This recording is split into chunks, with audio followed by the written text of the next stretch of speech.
काफी लंबे समय से हम बड़े ही कम उम्र से इस मिशन के कार्य को अपने कंधे पे लेकर के हम आगे बढ़ रहे हैं। होता क्या है, मेरे जैसे व्यक्ति के लिए जब टॉपिक निर्धारित ना हो तो सोचना पड़ता है, व्हाट टू से, क्या कहूं। कई बार मन में आता है कि सारा कलेजा खोल के दिखा दूं, जो दिल में है सब कह दूं। कई बार मन में आता है कि वो जो धारणाएं अंदर है वो किसी तरह से आप तक पहुंचा दूं। थोड़ा वेट कर ले, क्योंकि इस शोर में तो यहां जितने लोग बैठे हैं सारे के सारे, क्या आप सभी दिल से स्वयं को अंबेडकरवादी महसूस करते हैं? जो जो महसूस करते हैं हाथ उठाएंगे। सारे महसूस कर रहे हैं, सारे। मुझे तो शक हो रहा है, ये जितने जय भीम वाले हैं ना, ये घर जाते क्या हो जाते हैं वो मैं समझता हूं, वो मैं समझता हूं। मैं आज आपको कुछ एक बातें बता करके अपनी बात को विराम दूंगा, क्योंकि आज का जो दिन है मुख्य रूप से ये झांकियां आती हैं तो डिस्टर्ब करती हैं। ये मेरा हार्ड लक है कि at this point of time I have been given the work, कि ये जिम्मेदारी मुझे मिली है at this point of time, क्योंकि शोर भी होगा। और फिर भी I would request you all please be concentrated, क्योंकि बड़े सस्ते शब्दों में महंगी बात कहता हूं, बड़े सस्ते शब्दों में महंगी बात कहता हूं। जिसको वो बात मिल जाएगी अमीर आज ही होके जाएगा। दावे से कह रहा हूं, मजाक नहीं कर रहा हूं। एक मजदूर आदमी का बेटा था जब मैं पैदा हुआ, चमार जात में पैदा हुआ, लेकिन जब बुद्ध का धम्म और बाबा साहब का रास्ता मिला, भाई सब करोड़पति हो गए। क्या करोड़पति बनना चाहते हो? बोलो यस और नो, यस और नो, यस और नो। तो विचार बदलने पड़ेंगे। विचार बदलते हैं तो आचार बदल जाते हैं।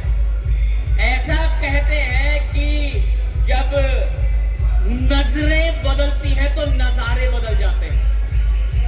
नजरें बदलते तो नजारे बदल जाते हैं। एक बार क्या हुआ, एक मुर्गी को कहीं से बाज का अंडा मिल गया। मुर्गी को कहीं से बाज का अंडा मिल गया। अब उस अंडे को लेकर के मुर्गी अपने घर आ गई, और जो मुर्गी थी she had started hatching the egg, और उसने अंडे को सेना शुरू कर दिया। One fine day, slowly and gradually, अंडे में से बच्चा निकल आया। अच्छा, आपसे सवाल पूछना चाहूंगा, वो जो अंडे में से बच्चा निकल के आया, वो बच्चा किसका था? आवाज नहीं आ रही? बाज का। और उसकी मम्मी कौन थी? मुर्गी। याद रखना, बच्चा है बाज का, मम्मी है मुर्गी। तो उसके भाई बहन कौन हुए? मुर्गा और मुर्गी। तो पूरे जीवन वो मुर्गे की तरह चला, मुर्गे की तरह दाना चुगा, मुर्गी को मम्मी बोला। एक दिन ऐसा हुआ कि एक बाज उड़ता हुआ आया, एक बाज उड़ता हुआ आया, और वो जो बाज था उसे उस बाज के बच्चे ने देख लिया जो मुर्गा बन के जिंदा था। उसने कहा, मम्मी ये जो आकाश में इतनी ऊंचाई पर उड़ रहा है ये कौन है? मैंने कहा, बेटा ये एक पक्षी है, इस पक्षी का नाम है बाज, और ये बाज बहुत ऊंचा उड़ता है यार, बहुत ही ऊंचा उड़ता है। मम्मी क्या मैं भी इतना ऊंचा उड़ पाऊंगा? कह रहे, नहीं नहीं बच्चे, तू तो मुर्गा है, तू कैसे उड़ जाएगा? अपने दायरों में रहे, अपनी हद में रहे, ऐसे कैसे उड़ जाएगा तू? वो बाज है, तू मुर्गा है। बाज के बच्चे ने कहा, ठीक है मम्मी। बाज का बच्चा मुर्गा बन के जिया और मुर्गा बन के मर गया। ठीक उसी तरह से जिस विचारधारा में आप पैदा हुए, जिन अंधविश्वास और पाखंडों को आपने देखा, वो सारे के सारे कर्म मुर्गों के थे। बाज तो एक पैदा हुआ, बाबा साहब डॉक्टर भीमराव अंबेडकर, और जब कहा माने वो बाज है, उड़ सकता है। तो तुमने कहा कि मैं भी उड़ सकता हूं, तो तुम्हारी मां ने कहा ना बेटा, तू ना उड़ सकता, तू तो छोटी जात का है, तू तो चमार है, तू तो चूहा है, वो बड़ी जात का है। बात समझ में आ रही है? इसे कहते हैं बिलीफ सिस्टम।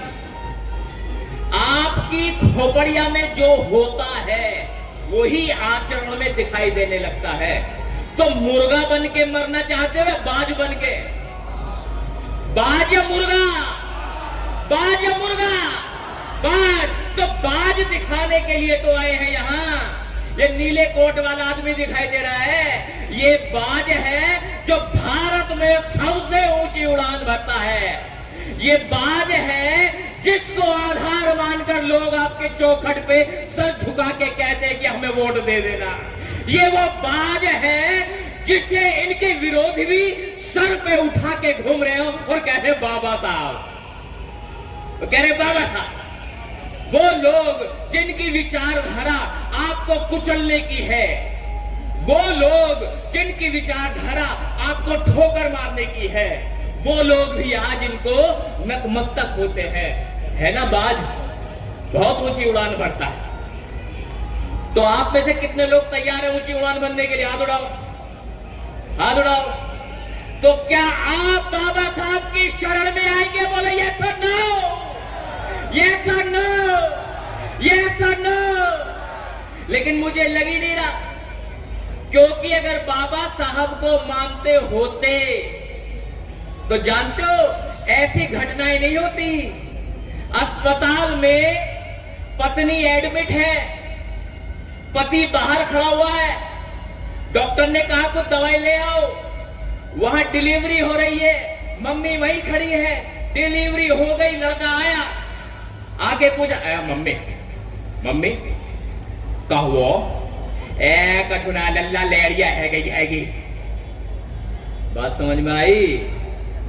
ए कछुना लल्ला लेरिया है गई। इसका मतलब ये हुआ बेटा होता तो खुशी मनाई जाती, बेटी हुई तो खुशी नहीं हुई। ये सारे बैठे यहां पर इसी नस्ल के हैं सारे। अगर बाबा साहब के होते तो ये घटनाएं ना होती। मेरी जब बेटी हुई बड़ी वाली, मैं तो बड़ा खुश था, भाई साहब बाप बना, मेरी मां भी खुश, मेरा बाप भी खुश। फिर मेरे घर में दूसरी बेटी हो गई, मैं अभी भी खुश हूं, मेरी वाइफ भी खुश, मैं भी खुश। मेरे पिताजी का मुंह थोड़ा उतर गया, मेरी मां का मुंह उतर गया, मेरी चाची आगे कह रही बालक नन्ना सा हो जाता तो ढक्कन सा लग जाता। समझ रहे हैं आप? I am talking about my family. Bloody dam, this is happening in this society. आज भी अगर आप बेटा बेटी का फर्क करते हो तो आप अंबेडकरवादी हो ही नहीं सकते, हो ही नहीं सकते। अभी अभी एक त्योहार गया, रंगों के त्योहार के बाद एक और त्योहार आता है, वो स्पेशली आपके लिए बनाया गया है, चमारों के लिए, चूड़ों के लिए। उस त्योहार का नाम बड़ा जबरदस्त है, उसका नाम है बसोड़ा। नाम सुना है? बसोड़ा। एक गांव में अब बसोड़ा पूजने का तो काम चल रहा है, पल्ला घूंघट डालने की प्रथा आज भी है। मुंह वो छिपाए जिसके कर्म खराब है, लेकिन हम आज भी ये कर्म कर रहे हैं। भाई साहब हुआ यूं, मां आगे आगे जा रही है, यानी कि सासू मां, सर पे एक टोकरा है, टोकरे में थोड़ी सी कटोरी में हल्दी रखी है और पूड़े, समझते पूड़े, पूड़े जो शादी ब्याह में बनते हैं, वो ये तेरे यार ता लागे रे पट पचा, समझ गए? वो पूड़े रखे हुए, थोड़ी चने की दाल रखी हुई है। अम्मा आगे आगे जा रही है, बहू पीछे पीछे पल्ला करके आ रही है। अम्मा को चलते चलते पेशाब लगा, अम्मा बैठ गई, अम्मा बैठ के उठी तो थोड़ी सी चने की दाल गिर गई, एक पूड़ा गिर गया, थोड़ी सी हल्दी गिर गई, अब पानी वहां पड़ोइयो। अब पीछे बहू आ रही है, मां तो पूजा करके गई दिखे, पूजा पा भी पढ़ो, पूड़ा भी पड़ो, चने की दाल और हल्दी भी पड़ी, अम्मा भी वहीं, वो बहू भी वहीं बैठ गई, उसने भी पूजापा कर दिया। पीछे गांव की ओर तैयारी है, उन्होंने भी वही पूजा कर दी। एक चढ़ाक आदमी और एक हमारे जैसा अम्बेडकरवादी खड़ा था, उसने कहा अम्बेडकरवादी आदमी ने, अरे पागल हो रही हो तुम, मोहल्ले की सारी औरतें पागल हो गई है, अरे वो अम्मा पेशाब करके गई थी, तुमने वहां पूजा कर दी। वो मनुवादी आदमी तेज बन रहा था, वो अगले दिन एक फ्लैक्स बनवा के लाया, 2-3 औरतों को वहीं बैठाया, ढोलक हाथ में दे दी, फ्लैक्स लगा दिया, फ्लैक्स पे लिख रहा है मूतनी माता का मंदिर, और वहां पे हो रहा है जयकारा मूतनी मैया का, बोल सच्चे दरबार की जय। बात समझ में आई? ये है तुम्हारी मां जिसे मैं मुर्गी कह रहा हूं, ये है तुम्हारी मां जिसे मैं मुर्गी कह रहा हूं। ये सिखाया तुम्हारी मां ने, ये सिखाया, यही सिखाया। मैं बता रहा हूं कि बुद्ध के रास्ते पे आओ, बाबा साहब के रास्ते पे आओ, परिवर्तन आ जाएगा। क्योंकि दिमाग में परिवर्तन आएगा तब आचार विचार में परिवर्तन, आचरण में परिवर्तन निश्चित है। लेकिन एक खोपड़िया में कहां से परिवर्तन लाए? और हमें तो सिखाया क्या गया? ऐसी ऐसी कहानियां बताई गई, टीवी पे दिखाई गई कहानियां, उन कहानियों को अगर सुने तो दिमाग भरना जाए। क्या कभी एक बंदर और एक महिला का विवाह हो सकता है? बोलो हाँ या ना। लेकिन हमें बताया गया था, टीवी में हमने देखा होगा, अब जो है सुग्रीव करके एक बंदर था, उसकी घरवाली बंदरिया थी क्या? नहीं, तो वो कौन थी? वो इंसान थी। ये कैसे मैच बनाया यार इन लोगों ने, कितना पागल बनाया हम लोगों का। इतना ही नहीं, सबसे ज्यादा अगर नारी का किसी ने अपमान किया है तो यही लोग हैं जो कथा कथित रूप से आपकी और मेरी मां बन के आए थे। यही लोग थे मनुवादी लोग। इन्होंने क्या सिखाया? इन्होंने सिखाया धर्मराज युधिष्ठिर, धर्मराज जिसे नैतिकता का संपूर्ण ज्ञान है, जिसे राजनीतिक संपूर्ण ज्ञान है, जिसे सामाजिक धार्मिक सारे ज्ञान है, वो धर्मराज बताया। और उसने क्या किया? अपनी घरवाली को जुए में दांव पे लगाया। एक बात बताओ, क्या नारी का इतना गहन और घोर अपमान आप और हम कर सकते हैं? बोलो, आवाज नहीं आ रही मुझे, करोगे क्या ऐसा? नहीं कर सकते। उन्होंने किया, उसको आपने अपनी मां माना तुमने अपनी मां उस व्यवस्था को, और उसने केवल जुए में दांव पे लगाया नहीं, जुए में दांव पे लगा के हार भी दिया। और मजे की बात, जीतने वाले भी सवर्ण थे, हारने वाले भी सवर्ण थे। अगर किसी के ऊपर दुराचार हो रहा था तो महिला थी। बोलो यस और नो। आवाज नहीं आ रही, बोलो यस और नो, बोलो यस और नो। जीतने वाले भी सवर्ण थे, हारने वाले भी सवर्ण थे। और इतना ही नहीं, फिर भरे दरबार में उसको नंगा भी करने का प्रयास किया गया। इससे ज्यादा अपमान एक नारी का क्या हो सकता है? उसके बावजूद भी ये महिलाएं गुरुओं के चक्कर में घूम रही हैं। तो मेरे गुरु जी ने पकड़ी मेरी बांह, नहीं तो मैं बह जाती। गुरु ना होगा गुरु घंटाल हो गया, गुरु ना होगा गुरु घंटाल हो गया। जाके तो देखो, पूछ के देखो हनीप्रीत के पापा से, हनीप्रीत के पापा क्या कह रहे थे, है ना? तो सबसे ज्यादा नारी का अपमान इन्होंने किया। बात यही खत्म नहीं हुई। तो जिस नारी का अपमान हो रहा था, उसका एक भाई भी था वहां पर। भाई, मेरी अगर मुंह बोली बहन भी है, इस भरे दरबार में आप में से कोई मेरी सगी बहन तो छोड़ दो, मुंह बोली बहन का भी अपमान कोई करेगा, उसकी साड़ी उतारेगा, यकीन मानिएगा, या तो मर जाऊंगा या मार दूंगा। आर पार है भाई साहब, या तो मर जाऊंगा या मार दूंगा। लेकिन उसका जो भैया था ना, वो पोंची वाला भैया था, उस भैया की उंगली कट गई एक बार। अब उंगली जन क्या कर रहा, उंगली से वो कट गई।